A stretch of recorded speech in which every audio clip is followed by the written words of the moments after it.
Friday, July 13th, Midwest Seed Genetics Agronomy. We've talked about fungicide in corn. I want to talk a little bit about fungicide applications in soybeans. As with corn, in soybean applications, timing is imperative. And in corn, the farther away from tassel applications you get, the less return on your investment.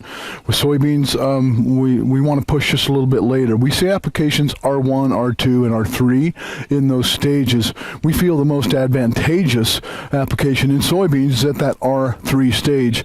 I'm in a soybean field in south central Iowa today, and we're at full flower. So we're what we call R2, which means you have full open flower somewhere in the uppermost 4 nodes. R3 stage, this plant and this farm is not quite yet to R3, which would be for us the very best timing. R3 is beginning pod formation, which means you'd have a pod that would be at least 3/16 of an inch somewhere in the uppermost 4 nodes. This particular plant has flowers that are already fertilized, and they are almost ready to begin pod formation. But this is late R2, so just a little bit on the front side of perfect timing in our opinion.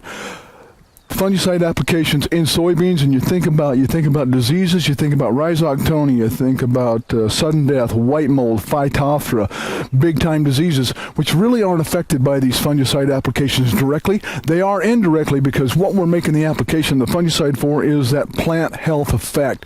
A stronger and more robust plant, a plant that takes more advantage and utilizes better the sugar that it creates through photosynthesis. But these fungicides don't really have a direct effect on those diseases I've just mentioned, phytophthora, rhizoctonia, especially the late season diseases that we're familiar with, white mold and sudden death syndrome. So timing is imperative. Also, with these fungicide applications, if we're going to make them, we prefer to have an insecticide in that tank mix as well. 2 reasons. One, that insecticide-fungicide combination has a synergistic effect. There seems to be a secondary agronomic robustness that insecticide insertion does help the fungicide. So, secondly, obviously, an insecticide is going to control insect problems. And today we have Japanese beetle, we have green cloverworm, woolly bear caterpillar, some aphids, and then we have some bean leaf beetle, none of which are at a threshold, but collectively they're kind of giving us a nickel and dime effect, so that insecticide will help knock those down. So that's where we're at today. Fungicide applications in soybeans.